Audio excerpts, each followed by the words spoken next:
So I'll jump in and I'll get started. You should be able to see my screen here. We've got a demo profile, we call it Your Favorite Track, that we can use for all of these things. So yeah, Your Favorite Track is up here. And like I said, we're just going to go over some of the getting started stuff here. So I want to show you a little bit about the dashboard page. This dashboard page is the default page you come to when you initially log in. And there's really not much that's here other than navigational tools, right? There's tabs on the left-hand side to bring you to various features within the program, buttons on the bottom of the screen that correspond to some of those tabs. I'll show you a few other things on this page. There's an alert section. So if you have things like you've not connected to a Facebook page, or you've sold online tickets and haven't confirmed them, or different things like that, it'll show up over here in the alert section. So it's a good, just kind of quick visual indicator of things that you could, definitely to check on, including the group over here as well. But as I scroll down this page, I'll draw your attention to a couple of other things. One being the app favorites.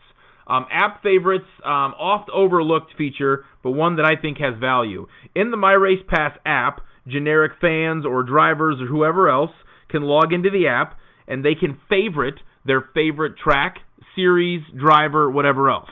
The advantage for fans doing so, and the advantage to you when fans do so, is now they get a push notification on their device when your races start, when your fantasy groups open, when you have a cancellation, when you post a news article through MyRacePass, to whether you have a website or not, you can post news. So they'll get updated. They'll get a push notification on their device in those types of circumstances, which can be valuable in communicating with your fans. There's also a current subscription option, and there's a sandbox feature at the bottom of the screen.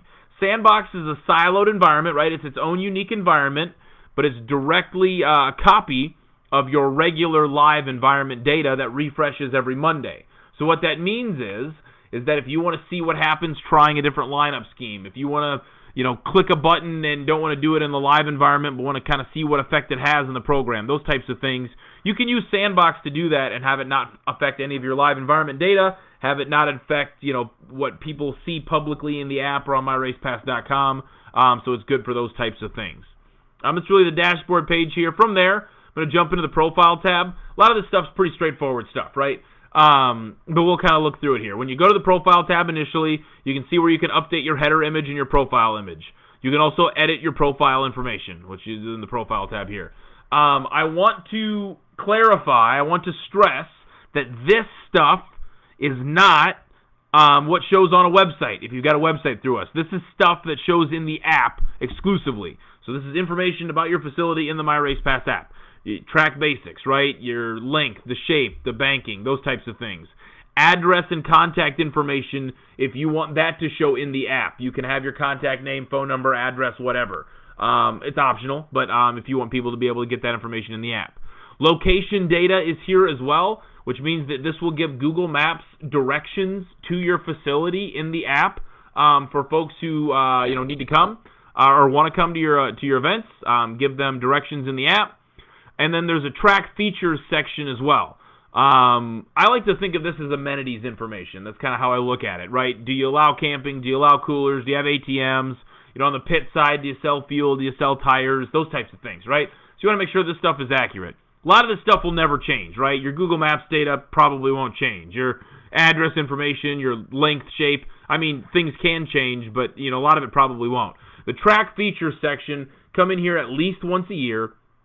Verify this information is correct as you continue to do upgrades or updates or changes to your facility. You don't want outdated information to be out there. Aliases is the last thing on this screen. Aliases come into play if the track has ever been known by a different name. You could add that old name as an alias, and that way if somebody searches for the old name, it'll still bring them to the right profile, right? If I'm going to use the South Dakota example, we've got I-90 Speedway in South Dakota. Way back when, used to be known as like Red Devil Speedway. Had some other names as well, but you could add that old name as an alias. I-90 Speedway also works great for the example of if there's a variation of the way that people can search for your track name, right? So if I'm I-90, I might have the track name officially be I-90 Speedway. Well, maybe you have an alias of I-90 with no space or dash. Maybe you have an I-90 as an alias. Really cover the gamut of how people could search for you so that they're always finding you and they don't get confused or lost. Profile tab there. Again, app information. Next thing I'll show you here is billing information. Billing shows you kind of what you would expect a billing page to show you, right? We've got our card on file. We've got our plan type. We've got our previous invoices as links here as well.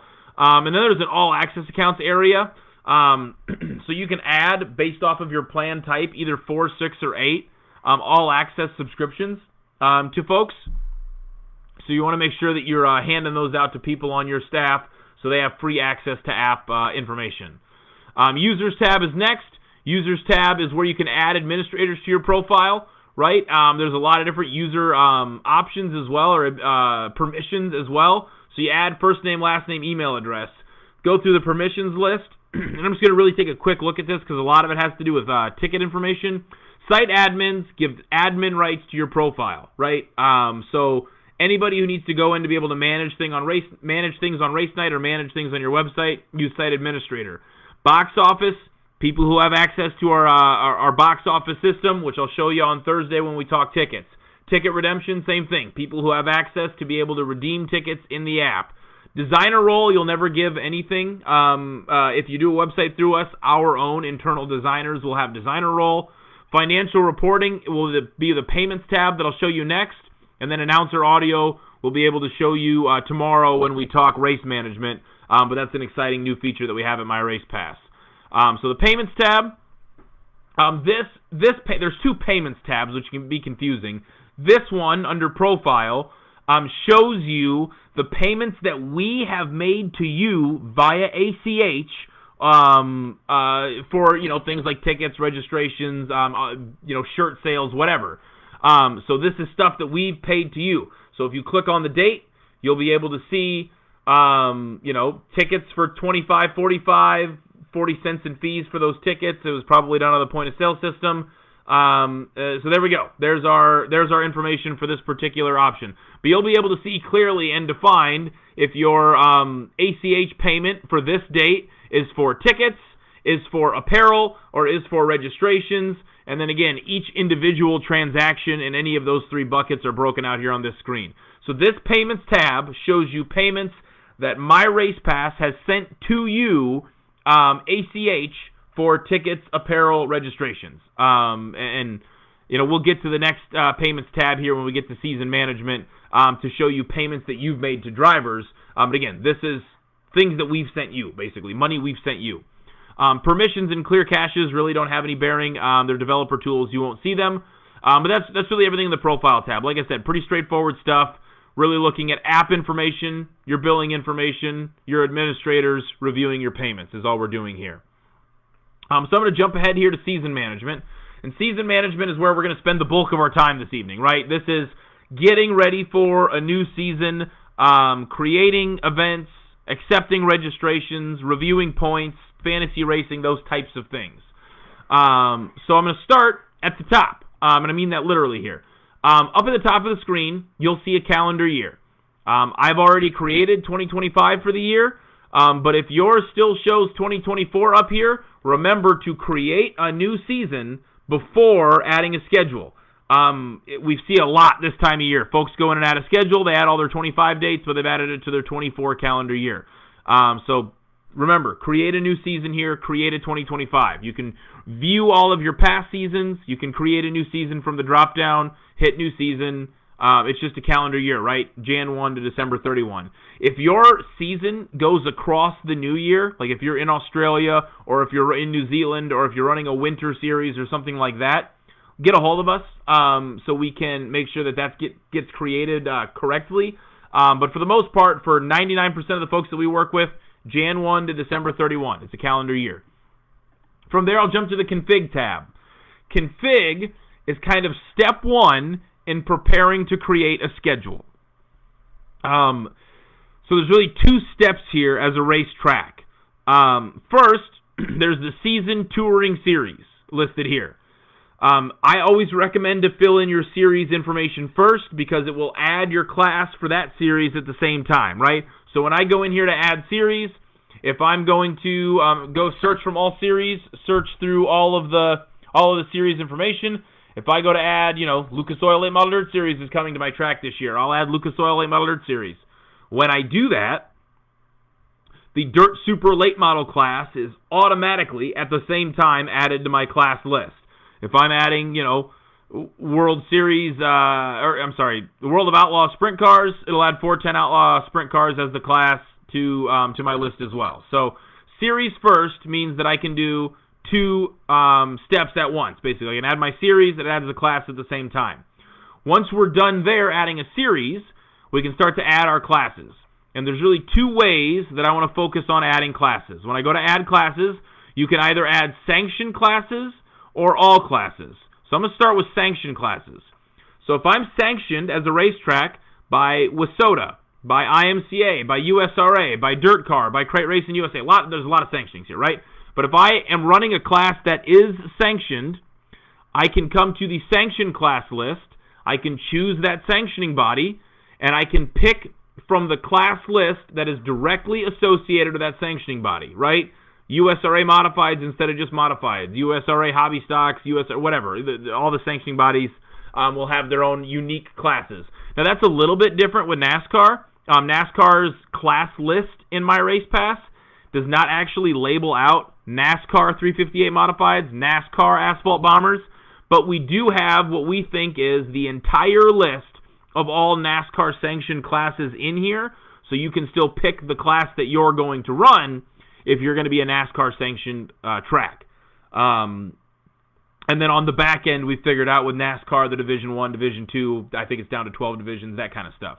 But it is very important if you're running sanctioned classes that you select the appropriate sanctioned classes here, because oftentimes for those sanctioning bodies, their national or regional or state or whatever points for their sanctioning body are based off of the tracks and series selecting the correct class here. So I'm going to take an extra step. Make sure if you're running a sanctioned class, I'll choose Dirt Car here, you're choosing the correct class that is sanctioned by Dirt Car. Now what if I'm running classes that are not sanctioned? In that case, I'm going to go to all classes, and I'll pick the type of racing that I'm in. I'll choose, dwarf cars here for the time being.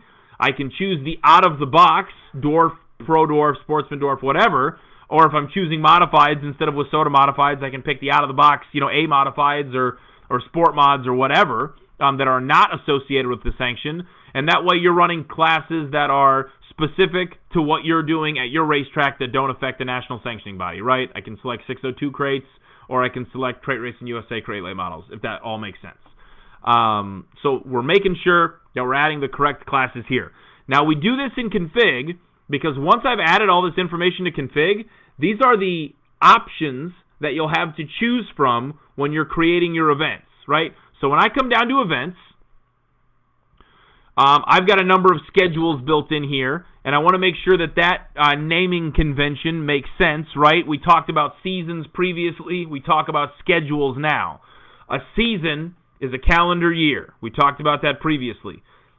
A schedule is just a grouping of events. 95% of the tracks and series that we work with will have one schedule per season, right? Your regular, season schedule. The reason that you could have more is if you have some kind of special point standing that lives outside of your regular season point standing, right? I'm going to use Williams Grove as an example because we just set this up yesterday, so it's on the top of my mind right now. They have their regular season for their 410 sprint cars and 358s that they award points all year. That's one schedule. But they've added a second schedule for what they call their Diamond Series because select events throughout the course of the year, while still calculating points for their regular schedule, for their 410 sprint cars will also calculate points for this Diamond Series. So in one night, they could be adding points to two different point standings at the same time. That's a reason to have multiple schedules. If you have concurrent or separate point standings for the same class throughout the course of the season. So that's where two schedules would come into play. Again, rarely used, doesn't happen a lot. So when I start to go into my schedule, I've got 9 total events in my main schedule here, and I want to add events to that schedule. I can click Add Events at the top of the screen. I'm going to add an event for tomorrow so that tomorrow when we reconvene, we're prepared for a race night. We can have a demo race night. So when I add my event for tomorrow and I choose Next, what you're going to see on the right-hand side is you're going to see a class list this class list is taken directly from your config tab. So when we added all those classes in config previously, now these are the options that we'll have to choose from.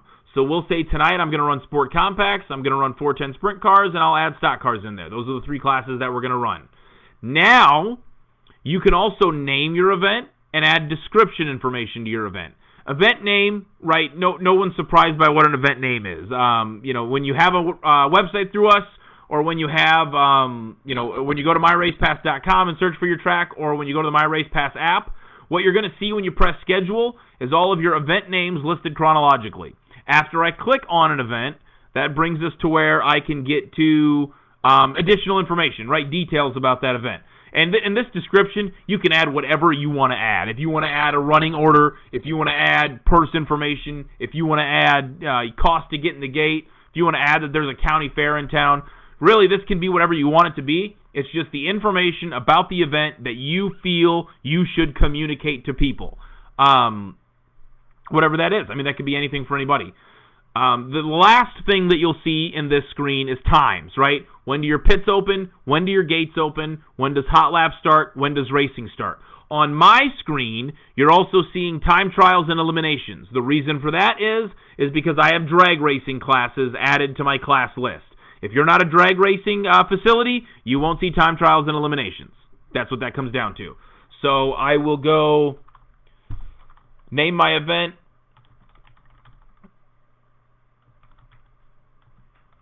Webinar series January 28th. Additional detailed information.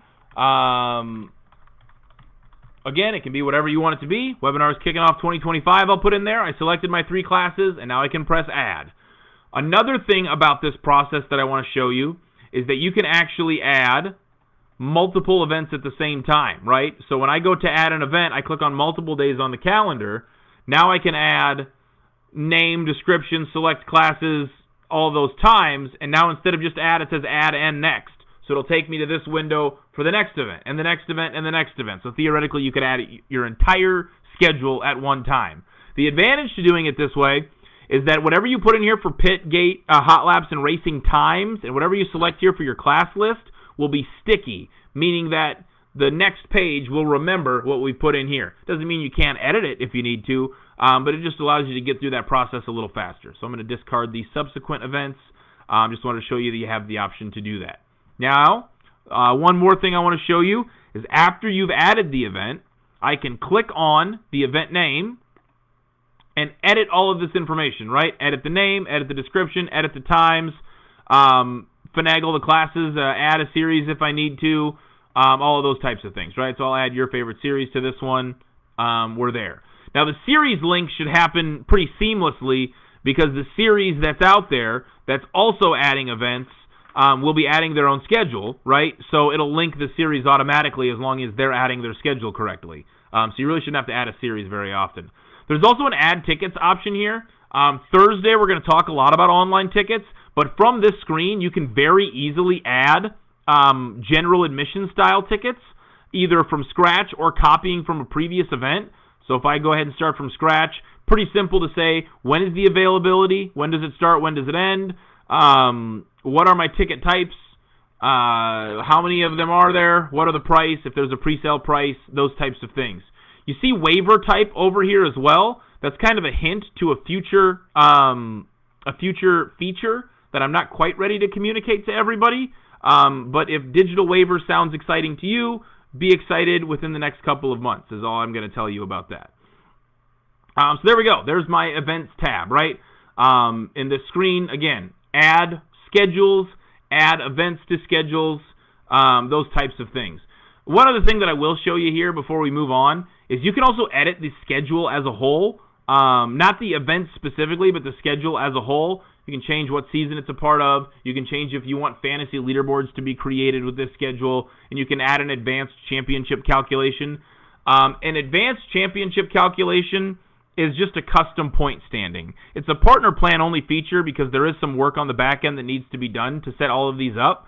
But it's a custom point standing, basically. So if you run a 20 race schedule and you're going to allow the drivers to throw out their worst race or throw out their worst 2, you can use advanced championship calculation to set up a custom point standing where they can throw out races. Or if you've got multiple classes combined into one point standing, you can do that as well through this advanced championship. Set up rookie points, set up points specific to age range. So if you have like a seniors only championship or whatever, you can do those types of things. So partner only plan requires some setup on our end to make this happen, but we are happy and willing to help make it happen if it affects you. Registrations, excuse me, I skipped over registrations initially. Registrations is the next thing I'll show you. Registrations is where we have done a ton of work recently to change the way we're doing registrations.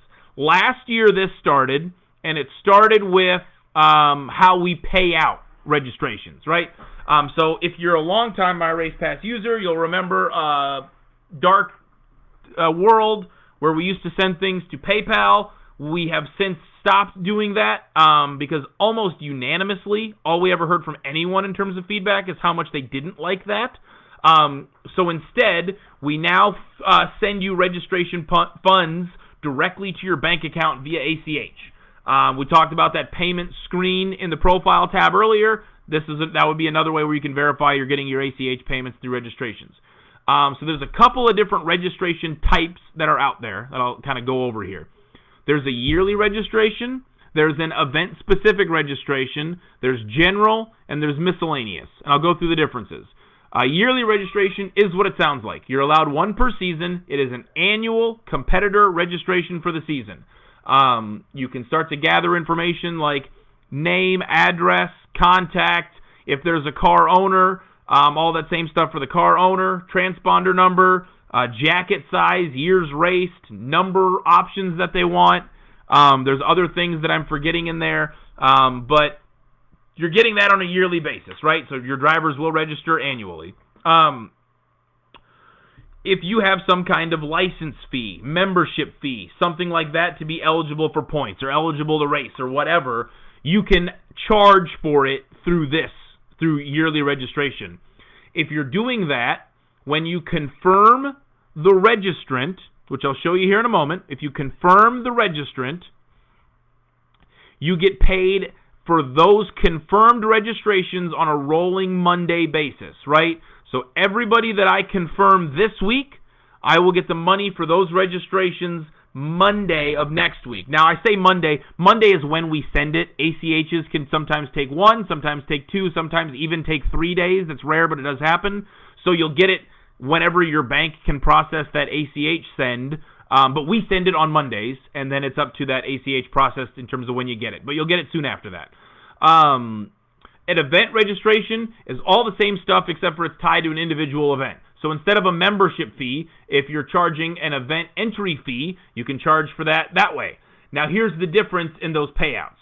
Yearly registration is a rolling Monday. An event registration we send when the event happens.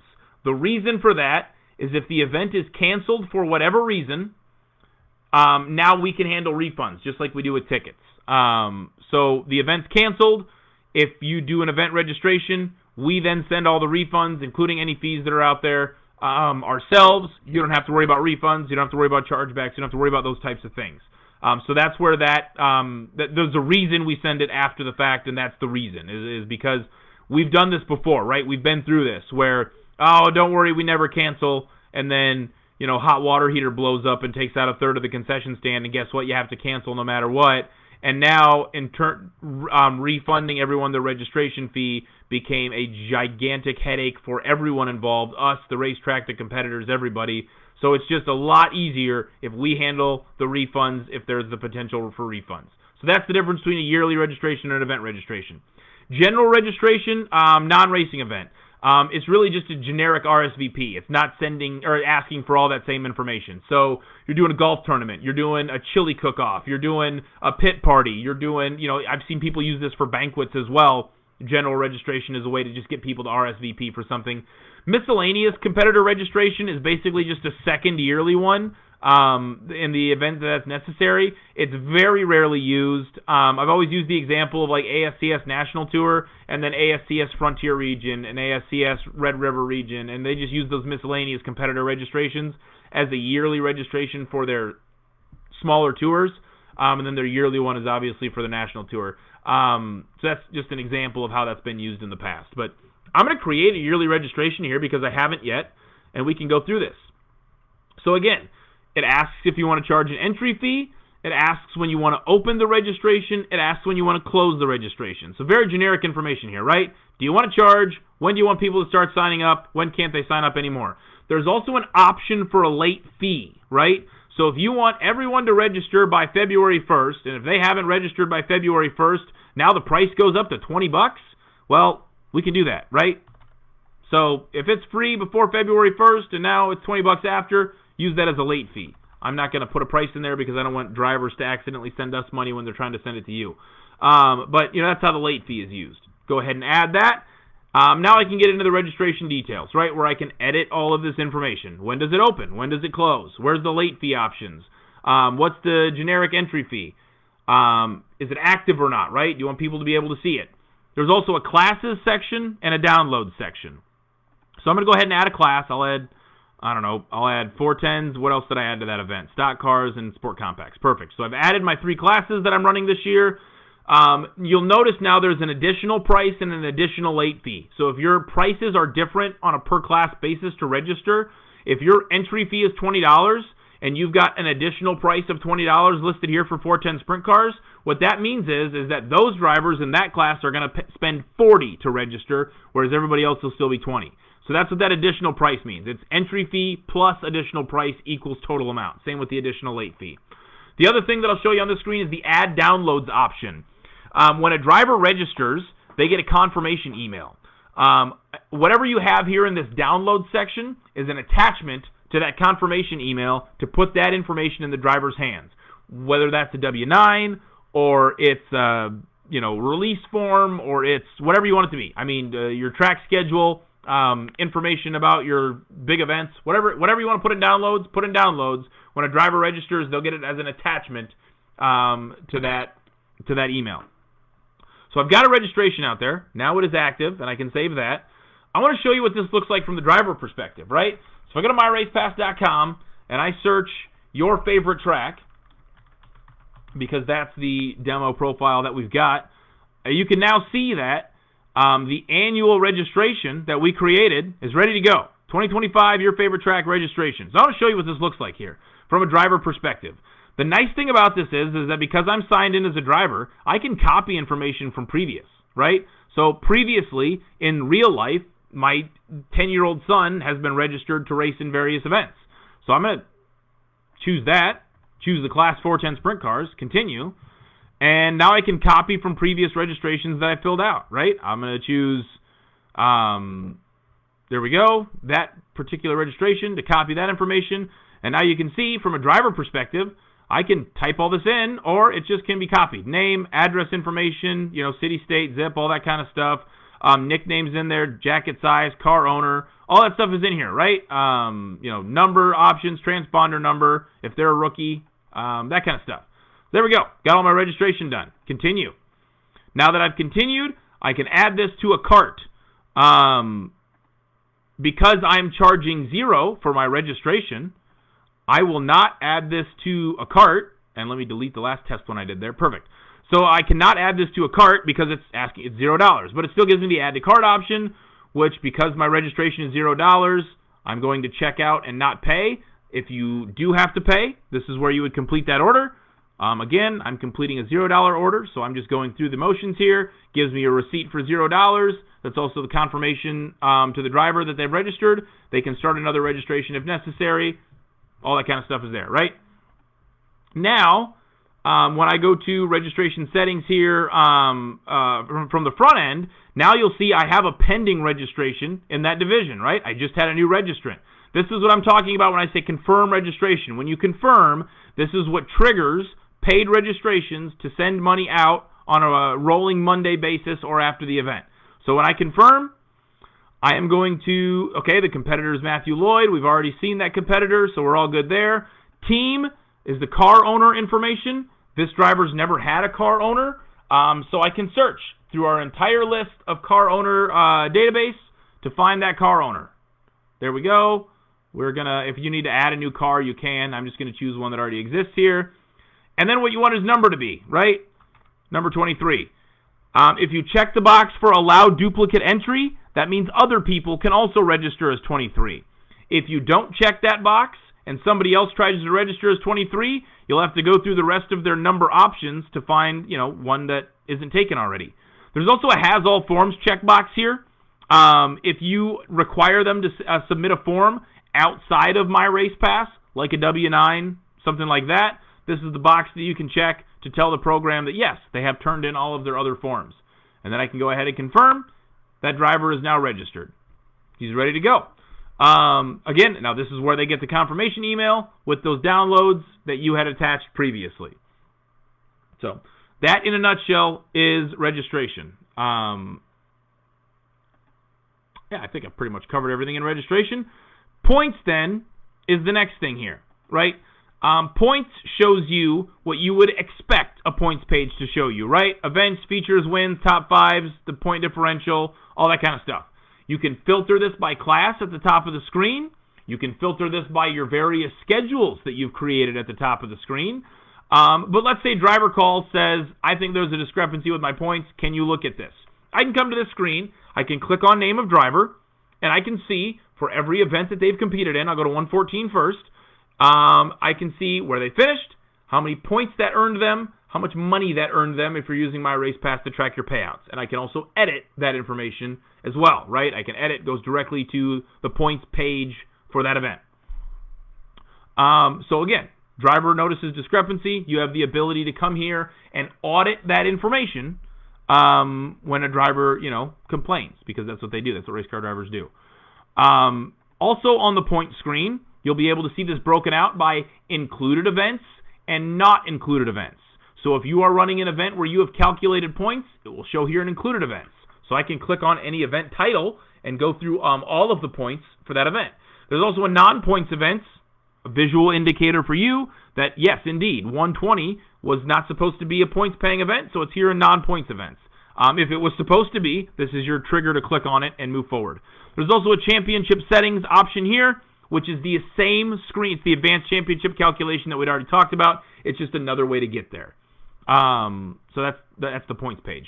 Payments, this is the second payments tab. And I know, two tabs that have the same name, and I apologize for that. But we have a second payments tab. This payments tab we're going to come back to tomorrow. This will show you the tracking of the purse payouts that you've given the drivers, right? So you'll be able to see how much each driver made, the total for the night. It's on a per class basis. You can print checks from this screen. You can run a 1099 report from this screen. You can, export to QuickBooks from this screen. We're going to cover this in detail tomorrow when we talk about race management, because it just makes sense coming off of the back of a race that you'll be able to see the payments. So fantasy racing, and this is really the last thing I'm going to cover here tonight. Fantasy racing, at its core, is a fan engagement tool, right? People hear the word fantasy racing and they think fantasy baseball, fantasy football, whatever. It's a dumb game that you can play on your phone. Then sure it is. But what it is for you, where it's valuable for you, is that this is a fan engagement tool. This is your most passionate and committed fan base directly locked in on their mobile device with your event as a captive audience. That is something that marketing partners dream of, okay? So if you can start to harness the power of fantasy racing, you can start to present information to a marketing partner or a potential sponsor that, frankly, nobody that is a race car driver or other racetracks are really going to have the wherewithal to do this more often than not. You're going to be able to offer them something unique, and that's what they get excited about. So fantasy racing works with no input from you, right? Based off of your entry list, groups will be created. In those groups, fans will make picks. Based off of your results, points will accumulate automatically. You'll have a winner in each class and an overall winner every race night. And then those class winners and overall winners will be calculated throughout the course of a season, so you'll have season-long winners as well. That happens. You don't have to do anything to make that work. It just does because you're running your race through My Race Pass. Where you can augment that experience is you can add prizes to your fantasy leaderboards, right? So instead of Cousin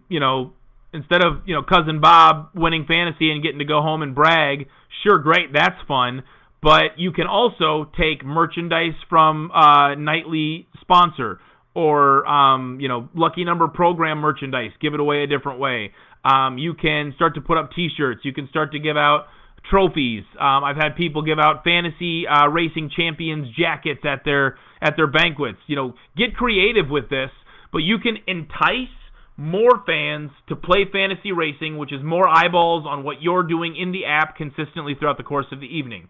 Where you can make money on this is that you can change the name of your leaderboard, right?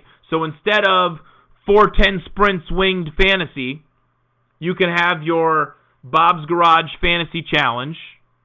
You can sell that naming right to a marketing partner who wants to do more than just have a billboard and is looking for a creative solution, and now you have made money out of thin air for your fans to pay attention to what you're doing intimately on race night. You've created revenue, you've created a more dedicated fan base, and you've created a unique experience for your fan that most entertainment options simply cannot offer to them because you're using My Race Pass. So again, it's a game on your phone, but it can mean significantly more to you than that if you put a little bit of thought into this. If you have prizes already, get a hold of us, man. We will be happy to continue to help elevate your program along with you if you're already committed to putting that work in yourself. And we'll see what we can do to try to help that along as well. So yeah, that's was the most salesy part of this, and I apologize. So that's really what I wanted to show here, right? We looked through the dashboard page. We got started in the profile tab, app information, admins, things of that nature, and we looked through all of season management, right? Creating a schedule, inputting registrations, viewing your points, talked a little bit about fantasy racing here as well. Tomorrow, when we come back, we're going to jump to the next tab, which is race management, and we're going to talk about from backgate opens to final check is picked up from the window, what race management looks like.